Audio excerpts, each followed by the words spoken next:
Welcome back to another video, everyone. Today I'm going to be talking about the 10 best games that I played in 2021. Now, it's not going to be a ranking from 1 to 10 like a normal top 10 list or anything. There's going to be two separate lists. One for games that actually released this year, and then another list for games that came out prior to 2021 but I played for the first time this year. And one thing I want to make clear before I get into the list is why Halo Infinite isn't on the list. That's simply because I'm not going to get a chance to play it until about January, the beginning of January. I'm a big Halo fan, of course I'm going to be playing it, and it looks promising so far. Hopefully it has a solid launch, the campaign is received well, the multiplayer goes fine, there's not any bugs or issues or anything like that, and hopefully it's an all-round great game. If it is, then just know it probably would have gotten a spot on my list. I'm just not going to be able to play it until the beginning of January. That being said, let's start off with the games that came out in 2021. In no particular order, these are just 5 great games that came out this year. Resident Evil Village. Now, I only just got into the Resident Evil series this year. The first one that I played was Resident Evil 4, which, spoiler alert, is on the other list. After that, I played 7, and then I went on to Village. I'm gonna say I enjoyed Village more than I enjoyed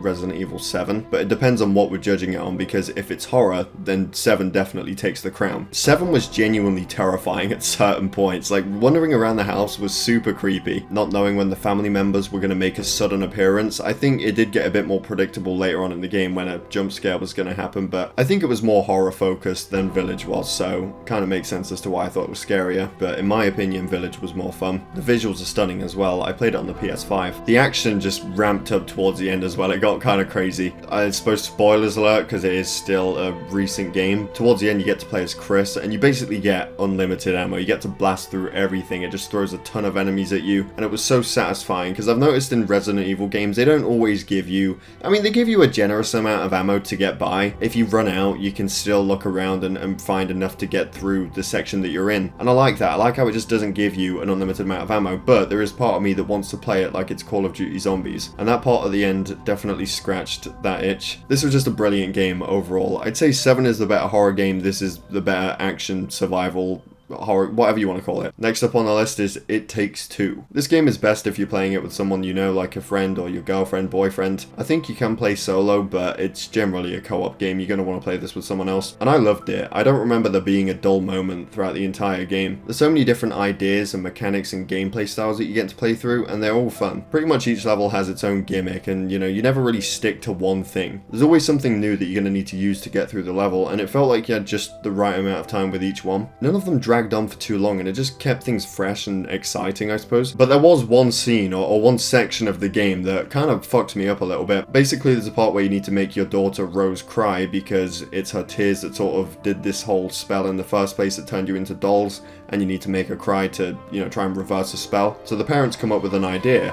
Let's kill her favorite toy. That will make her cry. And the toy is this adorable little elephant that is alive, by the way. Well, I mean, at least the plan worked. It definitely made her cry. That's another part I found strange. Rose is crying and the parents are just there celebrating. Like, yeah, it's what they wanted to do, it's what they needed to do, but it's still your daughter crying. That's just like, oh yeah, I made my daughter depressed. But the game was fantastic. Next up on the list we have Deathloop. This was a game that didn't really interest me at first when I saw it, but I just decided to play it anyway, and I ended up loving it. The main goal in this game is that you have to break the loop. The loop is one day, so every morning you'll wake up on the beach in the same spot. The only way you can break the loop is to kill a certain amount of visionaries, people, in one loop. One cycle. The problem is they're all in different locations, different times and stuff, that you just can't do that at the beginning of the game. So you need to loop around multiple times for each visionary, getting them to a point where eventually you'll know where they're going to be, what time of day, and you can go through and kill them all smoothly. Now, I will say I thought the ending sucked. I didn't think it was a very good ending. Endings, actually, there's more than one, and I didn't really like any of them. But at that point I had so much fun on the game itself that I didn't really care too much. You're primarily going to go into this game with 2 different options: stealth or just blasting through everything. Both of them are super fun playstyles. Personally, I would start off stealth, but it would soon escalate to blasting through as many enemies as I possibly could. I definitely recommend checking it out, even if it sounds confusing, because I'm shit at explaining things. Next game on the list is Bowser's Fury. Now, I did play 3D World for the first time this year as well on the Switch, but it's an old game, so just technically I just can't put it on there. But Bowser's Fury is a brand new half Mario game, I would say. I still find it weird how this was attached onto a port of an older game. Either way, I enjoyed it as if it was its own full-length game. It's just not very long. Maybe they're just testing the idea to use in a future big Mario game. But it's sort of like Mario Odyssey. It's this big open area. It's sort of like one big kingdom with multiple areas that you can travel to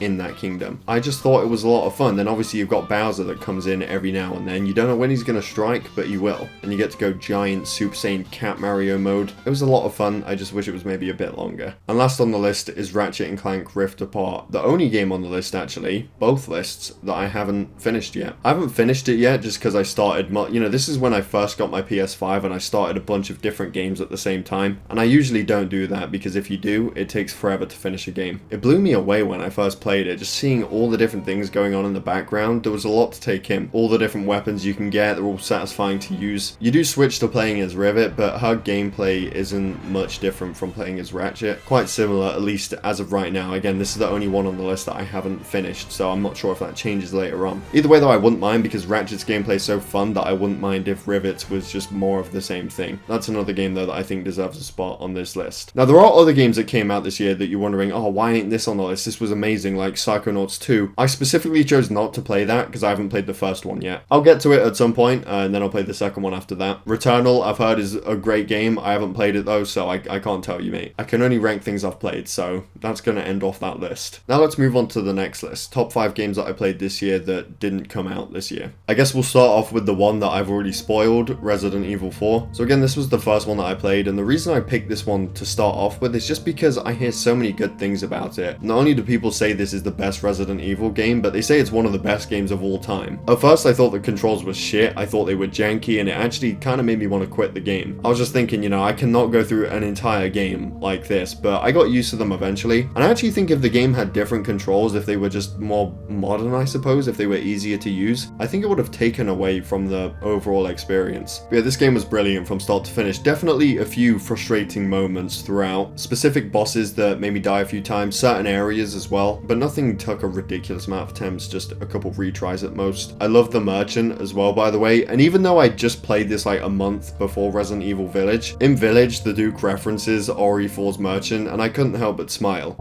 What are you buying? What are you buying? Just something an old friend of mine used to say. Again, I only just played 4, it's not like I had this huge attachment to it, I grew up with the game or anything, but I still loved that moment. Also, I think it looks really good. Like, yeah, I'm playing the PS5 version, which some fans say is not very good, not as good as the GameCube version or whatever, but it was good enough for a first-time player to get into it, just a more convenient way of whipping out my GameCube. But I think it still holds up really well. Also, it feels so good when you've just killed an enemy and then the music stops.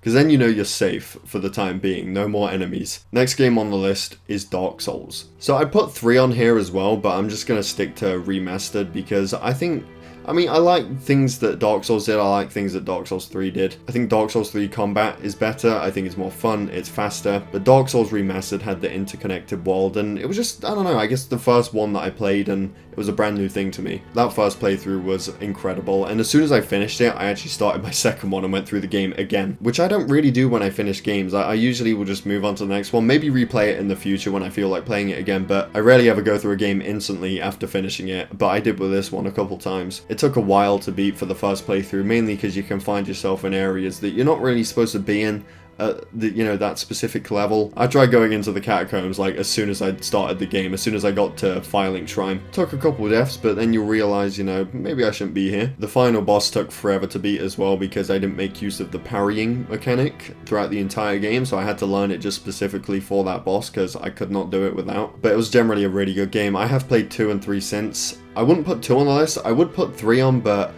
I think if I had to pick one, I'd stick with the first game. Nothing quite like reaching a bonfire after going through a tough area or a tough boss and just sitting there relaxing. Next game on the list is God of War. Now I did play the PS5 version because it did get PS5 update, which I think came out this year, but at the end of the day, it's an older game that came out a few years ago, so it's still making the older game list. This was amazing from start to finish. I don't even know what to say about it. I enjoyed the story, I enjoyed the gameplay, the music, everything about it. I found myself quite attached to the characters as well, and also I just loved how Kratos would refer to his son like boy. And even though Kratos is generally really serious, you have some proper funny moments throughout the whole thing. I enjoyed the entire game, apart from this one bit where you have to go up against 2 Dark Elf Lords or whatever they're called. Fucking hell, this was frustrating. This was a bit of a step up, I'm not gonna lie, but only took a couple attempts, so If it went on for a bit longer, I probably would have hated this section. Next on the list is Final Fantasy X. I've played a couple Final Fantasy games this year, but I think this is my favorite one that I've played so far. It didn't take long for me to get super invested into the characters and the story. Probably one of my favorite main cast of characters in any game that I've played. And this was one of the longer games that I've ever played as well. I mean, the main story took me about over 50 hours. And by the end of it, I was so invested in it. I'm not gonna lie, I nearly cried at the ending. Because that 50 hours wasn't just played over like 3 days. It took me playing bit by bit every day for like a couple weeks, and then I finally got to the end and I was like, damn, this journey has finally come to an end. But no, I really enjoyed this game, and for anyone that's played the game, I enjoyed it enough to complete the Chocobo Racing Challenge. You know where you have to pop the balloons and get a 0? Yeah, it took me like 2 hours of straight attempting it, and I fucking hated it, but I did it. There's definitely some parts of this game that are a bit tedious. And the last game that I have on my list is Kingdom Hearts. I knew this was like a Disney collaboration with Square Enix, but I was still pleasantly surprised to see the FF10 crew at the beginning of the game. They're right there from the beginning. Like, I knew Final Fantasy characters were in it in some way. I didn't think they played this big of a part though. Leon plays a pretty big role, Cloud's in the game as well, which I didn't expect to see. Though I mean, I should have, because well, if Final Fantasy character is going to be in the game, of course Cloud's going to be in there. So it was a nice surprise every time one would make their first appearance, especially in Kingdom Hearts 2, because you had some of my favorites like Auron. Auron was in that game. You actually get to play with him, which is awesome. Vivi, which I love Vivi, and even Yuna and the FF10/10-2 crew are in the game. They take up different forms, but I still recognize them. That was pretty cool to see. But Kingdom Hearts 1 generally though, I loved it. The only real criticism I have with the game is that some of the areas were kind of bland. You know, they kind of felt a bit empty, like there's not really anything going on in them. It wasn't a big deal to me though, so I didn't really care too much because the game was super fun. There was also some really frustrating boss fights, like boss fights that I just had to attempt over and over again. Some of them were fun, even though I had to take a bunch of attempts to beat them, but others I just wanted to get it over with. Generally though, I loved the game. And then I went and played Rechain of Memories, and I didn't finish it. I had to put it down after the first boss. I am not the biggest fan of this card mechanic. Now, I will be playing through the game at some point, but I was just playing this. I did the first boss. It took forever. I did it on my first attempt, but it took forever because I ran out of cards, and I was just running around waiting to regen my health, getting one attack in every now and then. And clearly I'd done something wrong, but just the fact that that can even happen in a battle, I couldn't be asked for it. I put it down, watched the cutscenes on YouTube, and then went on to Kingdom Hearts 2. After I've played all the other great games in the series, I'll go back to it, and then I won't feel like I'm missing out on the other games. You know, I won't feel like, oh, damn, I really want to get this over with so I can move on to Kingdom Hearts 2 because people say that's a great game. Once I've finished all the others, it won't be like that, so I'll give it a second chance then. And I'm happy that I did because, yeah, the Rechain of Memories combat is more strategic, I suppose, but I still prefer the button mashing. I mean, there's still loads of cool things that you can do with the combat in the game. There's so many different abilities and whatnot. But yeah, Kingdom Hearts 2 is also part of my list. I know it's the 6th game technically, but we're just going to put it next to Kingdom Hearts because I thought Kingdom Hearts 2 was better than the first game. But that being said, they were the best games that I played this year. The video is probably like 15-20 minutes long, so we're going to wrap this up. Recommend me some games that you think I'd enjoy down below. I might have already played them, but there's still obviously a lot of old games that I haven't played, so definitely recommend something that I should play in 2022 that you think I might enjoy. That being said, thank you for watching. I hope you all enjoyed. Definitely subscribe if you're new here, and I'll see you all in my next video.